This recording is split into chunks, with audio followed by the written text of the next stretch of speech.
Hello, hello, hello. I am Suri and I'm back again with this week's Cremechiss recommendation. And I I really don't know how to do this one without doing it complete justice because this movie is so good. It's so well written, it is so well made, and it is shocking to me that it is so underrated all at the same time. It's a 2022 Indian film, and it is extremely important for everyone who's listening to this to understand that I am going to try my best to review this story as carefully as possible. I'm going to do my best to make sure that I do not spoil anything in the movie. Because honestly, I haven't seen something this shocking in a long time. And when a thriller story like this exists, and while the movie itself is a legal drama, there are elements of a thriller story to it. Um, we tend to guess the culprits. We want to figure out the truth as soon as possible. And the story generally gives the audience a sense of relief, which is anticipated, even if it might be a bit shocking. That is generally how a thriller movie works out. But this movie is such an exception that you don't want a conclusion. You don't want to know the truth. You don't really want to find out who the culprit is. And finding out the ending in itself is so devastating that it makes you rethink the decision of sitting through this movie itself because, one, you want justice to be served, but at the same time, you want to protect yourself from the truth about the story. This movie has twisted my heart and made me realize that the truth can do what it can and can take on any form to find us and give us the answers, no matter the cost. The movie stars a very talented Sai Pallavi, and she has shown us through her acting that she is a force to reckon with.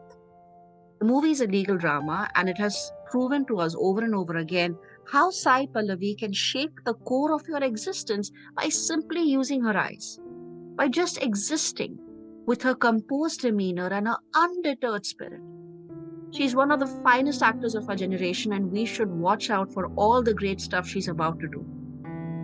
She carried the role so gracefully that you're almost comforted by her presence, considering how dark the story is. I cannot begin to explain the premise of this movie without feeling a chill down my spine. I'm choking up as I'm talking about it. The movie begins very innocently, showing us a central protagonist, Gargi, to be a simple, middle class girl who works in a school as a teacher. She's like us. She's a responsible daughter. She is loving, she's caring, she's a good sister.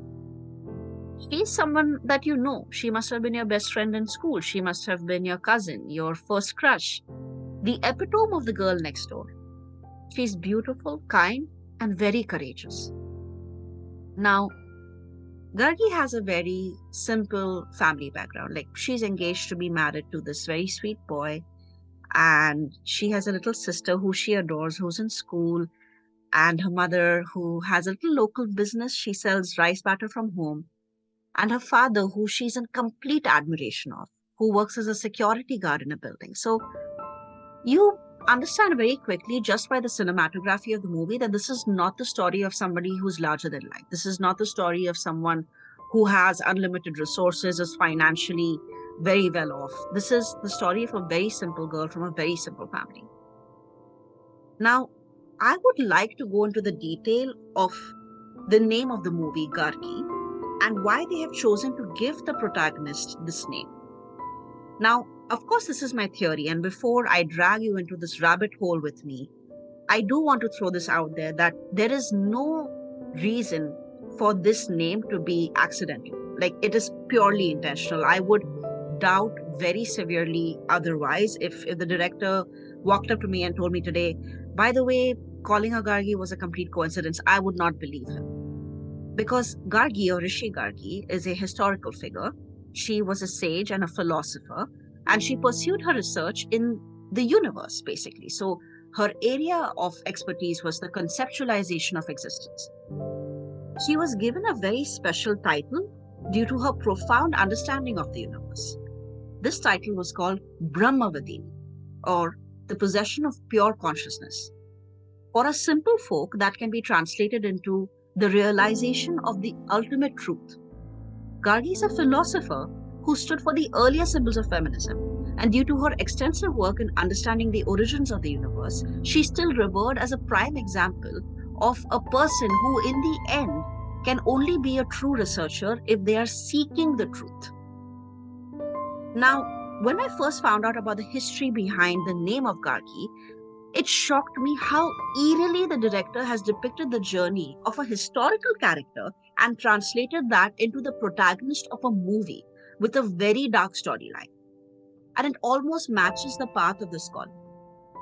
So, coming back to the movie, Gargi, who's shown to be a good citizen of society and belonging to a very humble neighborhood, a very humble home, you see her caring very deeply about her family. And the fact that she admires her father so much is not just because he's her father. It's not just because he's very loving and caring towards her. It's because the director, very smartly, using very traditional elements of storytelling, has given us two timelines. One where we see her in the present as an adult, and the other where she's a child. And the child flashbacks are using, black and white, grayscale, and giving us a kind of a glimpse into an adorable school-going Gargi. Whereas the present timeline shows Gargi to be very fierce, very courageous, very brave in the face of what I would consider unfathomable circumstances. And the style of storytelling is so smart and it is so slick that it fascinates me to no end, because within a span of 2.5 hours, the director and the actors give us a glimpse of not only Gargi, but how the legal world tends to progress when it comes to certain dark crimes. So let's look at the cinematography. One, the movie intentionally comforts you in the beginning. It gives you a very simple town, very simple set of people who are just trying to live their lives. They're just trying to go about their regular lives. They expect nothing more from their life beyond, being able to earn their money, being able to be with their families, love for their families. And this comfort is immediately disrupted by some very shocking, very twisted news. Like I said, there are eerie depictions of a historical character that are shown in this movie. Now, in the Hindu Vedas, Brahma is the name of the creator. He is the father of the known and unknown universe. Guess what Gargi's father's name is? His name is Brahmananda. Now, while Gargi is a historical character, this is very interesting to me that they have chosen a person who investigated the universe and have given the character of her father the name of a creator. And it's very, very apt considering Gargi does think the world, not just the world, the universe of her father. She thinks that he truly is the perfect example of what a father should be. Now, trigger warning right over here, my dear friends, because it's about to get very dark and very twisted. On one particular, seemingly simple day, Gargi finds out that her father has been arrested in a case which is truly horrifying. 5 men were accused of assaulting and raping a child in the same building that her father works in as a security guard. 4 of the 5 men confessed to the crime. The 5th man turns out to be Gargi's father, who maintains that he's innocent and has nothing to do with the heinous crime that is now all over the news for the whole world to see. Gargi is mortified because she knows that her father is a champion of protecting little girls. So in the childhood storyline, we see that a school teacher harasses and almost assaults little Gargi. And when she's just a child, she learns something very brutal and very ugly about the world. That just because she is vulnerable, she is someone's prey, someone's object of, predatory behavior. However, her father intervenes at the right moment and protects her from this monster. And he tells her to never be afraid and never accept any injustice because he will always be on her side, protecting her.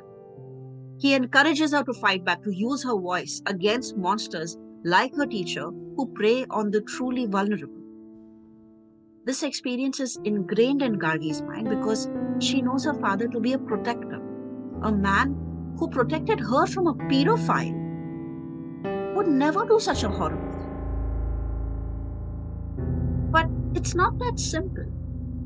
Gargi's father was accused for something which is unfathomable to any person who's a good human being.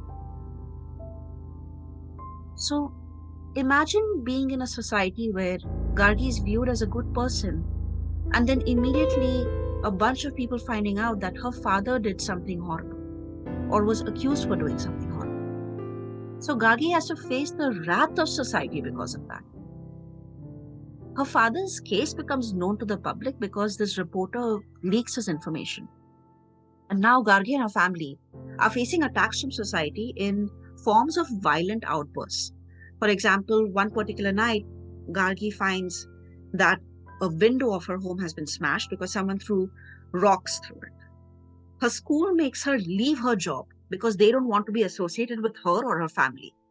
Her fiance, who seemed very sweet, very kind, very understanding in the beginning, wants her to break her ties with her father.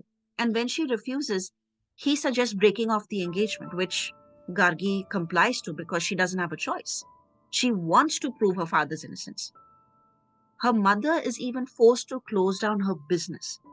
So basically, the father, who was a security guard, he loses his job, obviously, so he cannot bring in any money.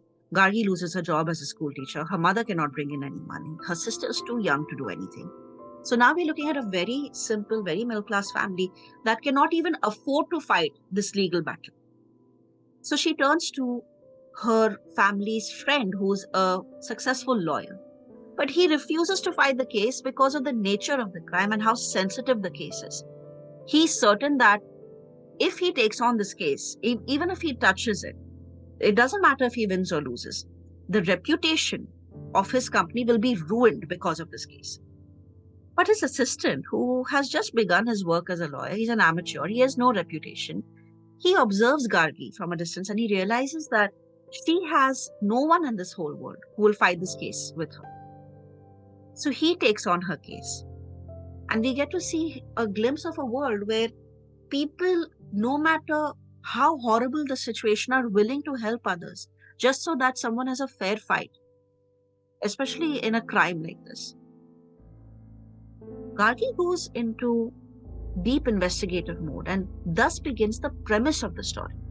She tries to establish the timeline of the crime. She tries to understand the alibi of her father and cross-check notes by kind of showing that there is no way her father could have even been in the same area of the crime. Now, she has to do a lot of background analysis and look into the alibi over and over again to establish that her father is innocent. And she comes to a heavy conclusion. She has to talk to the girl who had to endure the terror. And because of this, she goes over to the girl's home against the lawyer's advice. Because technically, legally, you cannot meet the person who is going through this court case.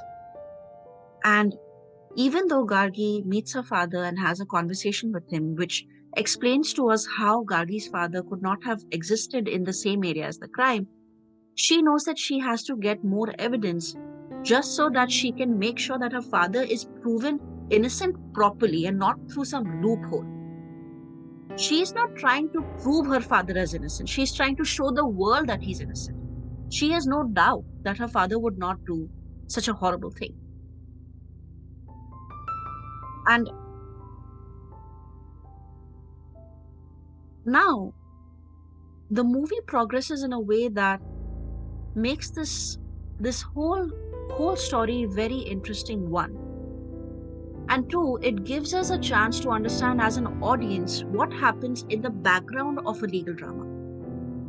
Generally, movies like this show a very, spirited, inspiring speech that happens in a court. A legal entity like a lawyer is kind of trying to establish the elements of the story while taking on a very complex candidate to defend for. And because this happens, you realize that the movie gives us the entire back end of a story that leads up to the case. And while there are certain legal dramas that have depicted this, I think that Gargi, this movie, has depicted it so well that it makes you question a lot of the real crimes that have occurred around the world. And what are the processes that are involved in gathering evidence, and how certain facts can be put in court in such a manner that not only establishes a very real timeline of events where it is possible that both entities are not lying. Because as you are going through the story, you realize that not only is the victim giving points that prove that she is right about the fifth culprit, the fifth accused culprit is also going through the same timeline, explaining the events in the same manner, showing that he could not have been part of it. And the confusion that occurs because of this is truly very well depicted in this movie. So, coming back to the storyline, as Gargi is talking to this girl who has endured the terror, and she has gone over to her home, and she basically comes face to face with Sarvanan, the distraught father who is so consumed by anger and torment because he could not help his daughter. He is angry because he failed to protect her. And Gagi realizes, perhaps for the first time, that in her attempt to help her father, she is destroying an already devastated family. The conversation between Sarvanan and Gargi kind of gets increasingly disturbing. And Sarvanan loses his patience with her, and one of the relatives of Sarvanan drags Gargi by her neck outside the apartment. And she bears it, she endures it, because she now realizes that she is responsible for the fate of two families by pursuing this case. And that in the end, there isn't any conclusion that is going to help either of the families, because her father's reputation is ruined, regardless of whether or not he's proved innocent. The reputation is finished. And this girl, she cannot unsee and unknow what has happened to her. She cannot forget what has happened to her. So this is truly a lose-lose situation. No one wins at the end of this. And Gargi comes face to face with another very harsh reality. Not only she is responsible for the fate of two families, she is responsible for the fate of two fathers. Brahmanandam, the accused, and Sarvanan, the father who swore to protect his child. And this premise leads to a very great scene. And when I say great, I mean masterpiece. This scene gives us a dual perspective which can almost never be done so skillfully in a legal drama. Tired of the interrogation, Sarvanan goes over to Gargi's home with the intent of harming her. We see him carry a knife, a meat cleaver of some kind, and he charges towards Gargi, but he's interrupted by Gargi's younger sister. And when Sarvanan sees this child, he puts his hand on her head and he hugs her and he bursts into tears. He starts sobbing inconsolably. And we as an audience get to see that in spite of everything he and his daughter have been through, he has empathy for the girl who's trying to prove that her father would not commit such a heinous crime. He holds Gargi's younger sister and sobs because his own daughter doesn't hug him anymore. She has lost faith. She has lost her trust in the world, which is why even her own father is a monster to her, even though he did nothing. He looks at Gargi and pleads with her to understand that his daughter and her sister are the same to him. He drops the knife and is taken away by his family. Gargi is faced with something that makes me realize that this is the masterstroke of this movie. She now has to understand that the girl who accused her father will have to keep reliving this hell as long as Gargi tries to fight for her father. The reason the scene is so poignant is that we are seeing a very odd face-off. We are seeing Gargi realize that, like her father, there is another father in the world, and that her father is not very unique. There are millions of men who would sacrifice their lives for the sake of their children, their daughters, and that the man in front of her is no different than her own father. That he's just like Brahmananda, years ago, who was trying to bring justice to his daughter. Gargi also realizes that she has so many protectors who were there for her in a nick of time. Her father stopped something horrible happening to her years ago when she was a child. And this time, when a distraught man tries to attack her, her younger sister, although not intentionally, protects her one more time. And that was not the fate or the luck of the girl who's now the victim of this case. I will not spoil the movie for those who haven't watched it, so I will say this. The movie has small details throughout. For example, a police officer is shown to be secretly video recording Gargi as he finds her attractive, and he even shares that video with his colleagues, commenting on how pretty Gargi looks. He's supposed to be a protector of society. He's not just a father with a personal agenda, vendetta. He's supposed to be a protector of society. Even he is resorting to some terrible means to, in some ways, assaulting Gargi, even though she doesn't know what is happening. And although Gargi never realizes that she's being recorded, like her, there are millions of women and children who are being subjected to the horrors of people who have power, who are supposed to be your protectors. And that it doesn't matter if the child is a person who can fight a case, a child who can perhaps explain what is happening, whether it is an adult, it doesn't matter.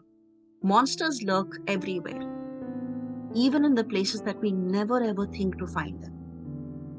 The movie shows us how Gargi stands up for her father because she knows that he is innocent. The story tracks Gargi's investigation and how she gathers evidence. And it is particularly interesting because there isn't a side to choose from. Like I said before, on one hand, there's a little girl who had to endure a brutal crime. And on the other hand, there is a daughter who's protecting her father, the very same man who protected her. I cannot say anything more, and I will not say anything more. I cannot even begin to explain how underrated this movie is, and that's why I cannot spoil it, because I know a lot of people haven't watched it. This is another gem from South India. It is very well made, and I really wish more people watched it. So please go ahead and watch it. Please tell me what you think. Please forgive me if I have mispronounced Gargi's name anywhere in this video. Uh, I have tried my best to do research on the pronunciation of the names. And do let me know what you think about this particular review. Please like, share, and subscribe. Please check out our other videos. We covered another crime thriller last week. It was called Memories of Murder, and it is made by the great Bong Joon-ho. You have probably watched his legendary Parasite. Do let me know what you think about Cremechiss's recommendations, especially this video. This is a special movie that deserves all our attention. And I hope I will see you soon. Bye.